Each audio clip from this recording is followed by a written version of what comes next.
The terrifying American TV series of 2025 has finally launched. Friends who enjoy eating people absolutely should not miss it. The story begins in a small town in the United States. A horrifying family massacre occurred. A family of 5 was brutally murdered. The mother and 2 children were tied to chairs. Their mouths were stuffed full of food, and the source of the ingredients was their father. After cutting off the man's head, the killer cured it with salt and pepper, then stuffed it into the oven. It was roasted over high heat for a full 2 hours. Only then was it sliced into thin pieces and stuffed into their mouths. And his heart and kidneys were made into side dishes and served on the table. But what was most terrifying was, the baby, who was not yet 1 year old, was thrown into a pot and cooked into soup by the killer. Such a physically disturbing scene made all the officers at the scene vomit non-stop. But what puzzled Sheriff Lewis was, there were no signs of cleanup at the scene, yet the killer did not leave behind a single fingerprint. Only a pool of thick black liquid proved that something had happened here. After visiting and investigating, Lewis discovered the victim's family had a harmonious relationship, and they also had no habit of making enemies. I really hate people to do something like this.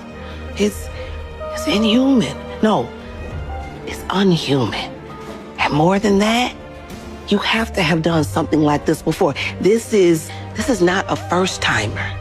What confused everyone was, there were no similar cases in the database. Just when everyone did not know what to do, a nun from a Catholic news agency came to the door. After talking, Lewis also learned the purpose of the nun's visit. At first, Lewis thought this nun was just trying to ride the wave of attention, but out of respect for Catholicism, Lewis still revealed some case information to her, including how the male homeowner was cooked, and the causes of death of the others. And the situation of the woman and the children was also very strange. They all actually died of heart failure. They were watching, and their hearts stopped beating.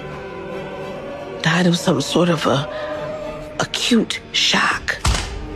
Then Lewis stated that the victim's neighbor had called the police at 3 in the morning. The reason was that the music playing in the victim's house was disturbing. Hearing this, the nun hurriedly asked what song it was, but when Lewis said Mozart, the nun immediately guessed the name of the music. The Requiem. It's the Requiem? The nun's reaction made suspicion rise in Lewis' mind, so she cautiously pulled out her handgun. Tell me more, sister.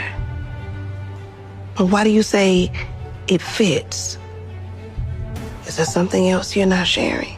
Hearing this, the nun also gave her own explanation. She said Requiem fit the killer's logic. After all, it is Mozart's Peace Morning Death. Hearing this, Lewis also realized the nun might very well be helpful in solving the case, so she mentioned the unidentified liquid at the scene. It was a special substance whose smell would change from citrus at first to amber. Then it was a bit like rotting meat, similar to a burnt smell, which was very strange. Based on Lewis' description, the nun quickly inferred that it might be the smell caused by burning hair. Hearing this, Lewis did not say much. After all of this would have to wait for the test results to know. However, what Lewis did not expect was that another accident happened again that very night. This time the victims were 3 homeless men. The killer cut them in half and hung them on the wall. 2 of the victims had even lost their lower bodies, and such a brutal method left not a single drop of blood at the scene, the same as the previous